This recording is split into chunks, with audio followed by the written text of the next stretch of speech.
નમસ્કાર મિત્રો, આજે આપણે દેશ અને દુનિયાના કેટલાક મહત્વના સમાચારોની વાત કરીશું, તો મિત્રો વિડીયોને છેલ્લે સુધી જરૂર જોતા રહેજો। તો મિત્રો આજે સૌપ્રથમ વાત કરીએ તો ખેડૂતોને વાગ્યો માવઠાનો માર। તેના વિશે જો વિગતથી વાત કરીએ તો અમરેલી જિલ્લામાં કમોસમી વરસાદને કારણે ખેડૂતોને વ્યાપક નુકસાન થયું છે। સાવરકુંડલા તાલુકાના શાંતિનગર ગામના ખેડૂતે વાવેલી મગફળીનો તૈયાર પાક માવઠાથી બરબાદ થઈ ગયો છે। મિત્રો તેને લઈને આવતો ખર્ચ અને મજૂરી વધારે હોવાથી પાથરા સળગાવી દીધા।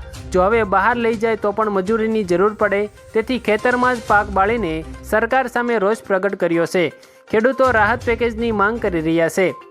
મિત્રો ત્યાર પછીના અગત્યના સમાચારની વાત કરીએ તો માવઠું જતું રહેશે એવું ન સમજતા અંબાલાલ પટેલે એક મોટી આગાહી કરી છે। તેમના વિશે વિગતથી વાત કરીએ તો હવામાન નિષ્ણાત અંબાલાલ પટેલના અનુમાન મુજબ 15 નવેમ્બર સુધીનું હવામાન શિયાળુ પાકો માટે અનુકૂળ રહેશે। રાજ્યમાં હવે ઠંડા પવનો ફૂંકાશે, જેના કારણે નીચામાં નીચું તાપમાન 17 થી 18 અંશ સેલ્સિયસ અને મિત્રો મહત્તમ તાપમાન 31 અંશ સેલ્સિયસની આસપાસ રહેશે। 15 નવેમ્બર પછી ઉત્તર ભારતમાં પશ્ચિમી વિક્ષેપ સક્રિય થશે, જે ઠંડીમાં વધારો લાવશે। 18 થી 24 નવેમ્બર દરમિયાન બંગાળના ઉપસાગરથી ભેજમાં વધારો થતાં દક્ષિણ, ઉત્તર અને મધ્ય ગુજરાતમાં કમોસમી વરસાદની શક્યતા છે। મિત્રો ત્યાર પછીના સમાચાર અંગે માહિતી મેળવીએ તો કોંગ્રેસે ખેડૂતો માટે રાહત પેકેજ માગ્યું છે। મિત્રો તેના વિશે વિગતથી વાત કરીએ તો કમોસમી વરસાદથી મગફળી, ડાંગર અને કપાસને વ્યાપક નુકસાન થયું છે। આનાથી ખેડૂતો આર્થિક સંકટમાં મુકાયા છે। છોટાઉદેપુર તાલુકાના કોંગ્રેસે જિલ્લા કલેક્ટરને આવેદન આપી તાત્કાલિક વિશેષ રાહત પેકેજ અને દેવા માફીની માંગ કરી છે। મિત્રો છેલ્લા 7 વર્ષથી વાવાઝોડા અને અતિવૃષ્ટિના કારણે ખેડૂતોને મોટું નુકસાન થઈ રહ્યું છે। કોંગ્રેસનો આક્ષેપ છે કે સરકાર જાહેરાતો કરે છે, પરંતુ રાહતના માત્ર 30 થી 35% જ ખેડૂતો સુધી પહોંચે છે। મિત્રો ત્યાર પછીના અગત્યના સમાચાર વિશે માહિતી મેળવીએ તો ગ્રામ પંચાયતને દર વર્ષે કેટલું બજેટ મળે છે તે તમારે જાણવું ખૂબ જરૂરી છે।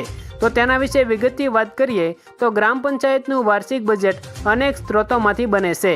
મુખ્ય રીતે તેમાં કેન્દ્ર સરકારનું અનુદાન, રાજ્ય સરકારની યોજનાઓ, સ્થાનિક આવક અને યોજના આધારિત ફંડ જેમ કે જળ જીવન મિશન, સ્વચ્છ ભારત, ગ્રામ સડક યોજના વગેરેનો સમાવેશ કરવામાં આવે છે।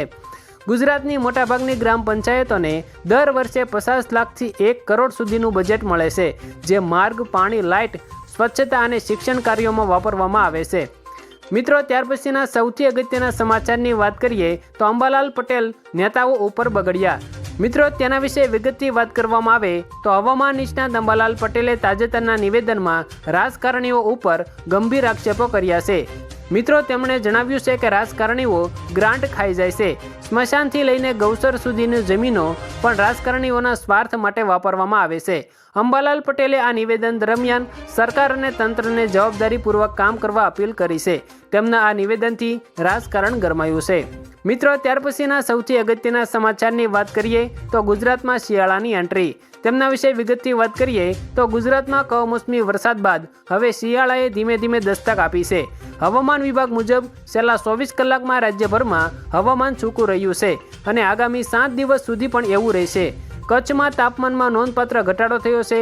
નલિયામાં 15 અંશ સેલ્સિયસ સાથે સૌથી ઠંડુ સ્થળ રહ્યું છે। મિત્રો સરેરાશ મહત્તમ તાપમાન 31.8 અંશ સેલ્સિયસ અને નીચામાં નીચું તાપમાન 31 અંશ સેલ્સિયસ નોંધાયું છે। ભુજમાં સૌથી વધારે 35 અંશ સેલ્સિયસ અને અમદાવાદમાં 32 અંશ સેલ્સિયસ તાપમાન નોંધાયું છે। મિત્રો ટૂંકી અને ટસ વાત કે ગુજરાતમાં હવે શિયાળાની શરૂઆત થવા જઈ રહી છે। મિત્રો ત્યાર પછીના સૌથી અગત્યના સમાચારની વાત કરીએ તો સોનાના ભાવમાં મોટો કડાકો। તેના વિશે જો વિગતથી વાત કરવામાં આવે તો દેશભરમાં આજે 8 નવેમ્બરના રોજ સોનાના ભાવમાં મોટો કડાકો નોંધાયો છે। 22 કેરેટ સોનાનો ભાવ 1,12,580 રૂપિયા પ્રતિ 10 ગ્રામ અને 24 કેરેટ સોનાનો ભાવ 1,22,360 રૂપિયા પ્રતિ 10 ગ્રામ સુધી પહોંચી ગયો છે। અમદાવાદ, સુરત, વડોદરા અને રાજકોટમાં સોનાનો ભાવ સરખો છે, જેમાં 22 કેરેટ સોનાનો ભાવ 1,12,410 રૂપિયા અને 24 કેરેટ સોનાનો ભાવ 1,22,630 રૂપિયા આ ચારેય શહેરોમાં સોનાનો ભાવ જોવા મળી રહ્યો છે। મિત્રો નિષ્ણાંતોનું કહેવું છે કે વૈશ્વિક બજારમાં ઉથલપાથલને કારણે આવનારા દિવસોમાં ભાવમાં હજુ પણ ફેરફાર થઈ શકે છે। મિત્રો ત્યાર પછીના સમાચાર ઉપર એક નજર કરીએ તો રખડતા ઢોર મુદ્દે સુપ્રીમ કોર્ટે એક મોટો આદેશ આપ્યો છે। તેના વિશે મિત્રો વાત કરીએ તો સુપ્રીમ કોર્ટે તમામ રાજ્યો, હાઈવે તેમજ તમામ રસ્તાઓ ઉપરથી તાત્કાલિક ઢોર હટાવવાનો આદેશ આપ્યો છે। મિત્રો, કોર્ટ દ્વારા હાઈવે પેટ્રોલ ટીમની રચના કરવામાં આવી છે, જેથી અકસ્માતોમાં ઘટાડો થાય, સાથે રેલવે સ્ટેશન, બસ સ્ટેશન, શાળાઓ અને હોસ્પિટલોમાંથી કૂતરાઓને દૂર કરવાની સૂચના પણ આપવામાં આવી છે. મિત્રો, કોર્ટે સ્પષ્ટ કહ્યું છે કે નસબંધી પછી કૂતરાઓને ફરીથી તે સ્થળે છોડવા નહીં, જેથી લોકોની સુરક્ષા જાળવી શકાય. મિત્રો, ત્યાર પછીના અગત્યના સમાચારની વાત કરીએ તો પ્રાકૃતિક ખેતી કરવા ખેડૂતોને વિનંતી કરવામાં આવી છે. તેમના વિશે વિગતથી વાત કરવામાં આવે તો વડોદરા જિલ્લાના સાવલી તાલુકાના વાંકાનેર ગામે રાજ્યપાલ આચાર્ય દેવવ્રતની ઉપસ્થિતિમાં પ્રાકૃતિક પરિસંવાદ કાર્યક્રમ યોજાયો હતો. મિત્રો, ખેડૂતોને ભાષણ આપતા તેમણે જણાવ્યું છે કે રાસાયણિક ખેતી જમીનને બંજર બનાવે છે અને કેન્સર જેવા ગંભીર રોગો વધારે છે. દેશી ગાય આધારિત પ્રાકૃતિક ખેતી અપનાવવાથી ઉત્પાદન વધે છે, તે પર્યાવરણ અને સ્વાસ્થ્ય માટે સંજીવની છે. તો આભાર મિત્રો, આજે આપણે કેટલાક મહત્વના સમાચારોની વાત કરી. આવા જ દરરોજના તાજા સમાચારોની માહિતી મેળવવા માટે અમારી આ યુટ્યુબ ચેનલને જરૂરથી સબસ્ક્રાઈબ કરી લેજો.